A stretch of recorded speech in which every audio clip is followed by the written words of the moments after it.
আসসালামু আলাইকুম এভরিওয়ান, আপনাদেরকে আমার এপিসোড 1-এর দ্বিতীয় নাম্বার ব্লগে অর্থাৎ দ্বিতীয় নাম্বার দিনের ব্লগে আপনাদেরকে স্বাগতম। তো আজকের ভিডিওটা শুরু করা যাক। রিসেন্টলি আপনারা জানেন আমি বাসাটা চেঞ্জ করছি, যার কারণে স্কুল আমার বাসা থেকে প্রায় অনেক দূরে, যার কারণে আমার যাওয়া আসার প্রবলেমটা খুব বেশি। তাই আমি চিন্তা করলাম আমার যাওয়া আসে যে প্রবলেম বা রাস্তাঘাটে যে আবহাওয়া বা ভিউ দেখি আমি, তাই সবই আপনাদের কাছে শেয়ার করব, যার উদ্দেশ্যে আমি ব্লগটা স্টার্ট করা। তো আপনারা গত ব্লগে দেখতে পাচ্ছেন আমি স্কুলে গিয়ে আবার ফেরত আসছি, কারণ স্কুল বন্ধ পাইছি। যাই হোক, প্যারানাই চিল, আমি আজকে আবারও বাসা থেকে রওনা হয়ে পড়লাম। বাসা থেকে বাইরে হওয়ার ভিডিও করতে পারিনি, তার জন্য দুঃখিত। যাই হোক, আমি এখন প্রায় অর্ধেক রাস্তায় এসে পড়েছি। আমার বাসা থেকে স্কুল প্রায় 12 থেকে 15 কিলোমিটার হইব। তো আমি এখন প্রায় 2-3 কিলোমিটারের মতো এসে পড়ছি। আস্তে আস্তে যাই, দেখতে থাকেন কি হয়। আর গাইস, আজকের ওয়েদারটা কিন্তু সেই মারাত্মক লেভেলের একটা ওয়েদার। আমার কাছে খুব ভালো লাগতেছে, আপনাদের কাছে কেমন লাগতেছে জানি না, অবশ্য ভালো লাগারই কথা, কারণ এই ওয়েদার সেই একটা ওয়েদার। গ্রামের ভিতরের আঁকা বাঁকা রাস্তাগুলো দেখতে দেখতে চলে আসলাম নাঙ্গলবন্দে। এখন মেইন রোডে উঠতে হবে। আপনাদেরকে বলা হয় নাই, মানে আমার স্কুলে যাওয়ার পথে আমার তো স্কুল এক সাইডে আর আমার বাসা এক সাইডে, যার কারণে মেইন রোডের দুইটা স্টপ পার হইয়া পরে আমার মেইন রোড পার হইয়া পরে আমার স্কুলে যাইতে হয়। যাই হোক, প্যারানাই ছিলাম, মেইন রোডে উঠে পড়ছি। এখন আর ভিডিওটা অন রাখবো না, কারণ মেইন রোডে ভিডিও অন করে রাখা একটা রিক্সের ব্যাপার, আমার রাইডে ফোকাস করতে হবে।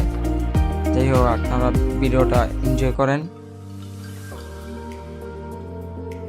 এভরিওয়ান, দেখতে দেখতে মেইন রোডের রাস্তা পার হয়ে স্কুলের প্রায় অনেকটাই কাছাকাছি এসে পড়ছি। আর এইদিকে প্রাইমারি স্কুলটা বন্ধ দেখা যাচ্ছে, কারণ কি আমি বুঝতে পারলাম না, এটা আমার অজানা। তবে আজকে এটাই শিওর আমাদের স্কুল খোলা, আজকে যে আর ধোকা খাইতে হইব না। ওই দিন তো যাইয়া স্কুল বন্ধ পাইছি, বাসায় আবার ফেরত আসতে হয়েছে। কিন্তু তবে আজকে আর স্কুল বন্ধ পাব না, কারণ আজকে আমি পুরোপুরি খোঁজ নিয়েই স্কুলে যেতেছি। যাই হোক, স্কুলের অনেকটা কাছাকাছি আইসা পড়ছি। আপনাদের সাথে বেশিক্ষণ সময় দিতে পারবো না, কারণ আমার ক্লাসে ঢুকতে হইব। আর স্কুলে তো মোবাইল আনা সম্পূর্ণভাবে নিষেধ। তবে আমি নিয়ে আসি, যেহেতু অনেক দূর থেকে আসি, যার কারণে স্কুলে নিয়ে আসি, যদি রাস্তাঘাটে কোনো প্রবলেম হয় তাই আর কি। যাই হোক, মোবাইল তো আর আমি স্কুলে বাইর করতে পারবো না। আমি ভিডিওটা স্কুলে যাওয়ার আগ পর্যন্ত ভিডিওটা আমি এখানেই শেষ করছি। আমি ক্লাস করে আসছি, আপনারা ততক্ষণ অপেক্ষা করুন এবং ভিডিওটা এনজয় করুন। তো গাইস, আপনার ভিডিওটা দেখতে থাকেন, আমি আসছি। যাই হোক এভরিওয়ান, আমি ক্লাস শেষে এই ঘর দুপুরবেলা বাইর হয়ে পড়লাম স্কুল থেকে। আর স্কুলে এখন পুরোপুরি ক্লাস হয় না, যার কারণ হচ্ছে এখন এসির পরীক্ষা, স্যারেরা ওই জায়গায় বিজি। তো যার কারণে আমাদের ক্লাস হাফ হয়, টিফিন পর্যন্ত 1টা পর্যন্ত। এখন 1:20 বাজে প্রায়। আমি স্কুল থেকে বাইর হয়েছি 1:05 দিকে। তো যাই হোক, আমি এখন বাসায় চলে যাচ্ছি।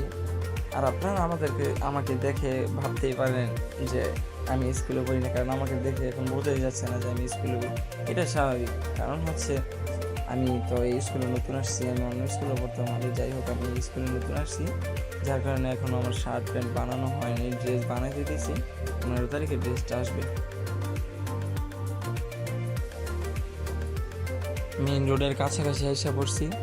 ওই সময় তো আসার সময় মেইন রোডে উঠছিলাম, এখন যাওয়ার রাস্তায় আমি এখন মেইন রোডে উঠবো। আর এটা হচ্ছে, এই জায়গার নাম হচ্ছে সোনাকালী, স্ট্যান্ডটার নাম সোনাকালী। আমার স্কুলে যাওয়ার সময় নাঙ্গলবন্ধ দিয়া মেইন রোড উঠতে আর সোনাকালী দিয়ে এই জায়গা দিয়ে নামতে হয়। আর বাসায় যাওয়ার সময় এই জায়গা দিয়ে উঠা আর নাঙ্গলবন্ধ স্ট্যান্ড থেকে আমার নিচে নামতে হয়। যাই হোক, আমি মেইন রোডে উঠছি। এখন আবারও ভিডিওটা অফ করে দিব। আর আজকের ব্লগটা কেমন হয়েছে অবশ্যই কমেন্ট করে জানাবেন। Thank you guys, thanks for watching this video. If you like this video, don't forget to share. Thank you guys. তো পরবর্তী ভিডিও সবার আগে আপনি পাওয়ার জন্য চ্যানেলটাকে সাবস্ক্রাইব করে রাখুন এবং পাশে থাকা বেল আইকনটি প্রেস করে দিন। এবং পরবর্তী ভিডিও আসার আগ পর্যন্ত ভালো থাকুন, সুস্থ থাকুন, টেক কেয়ার, আল্লাহ হাফেজ।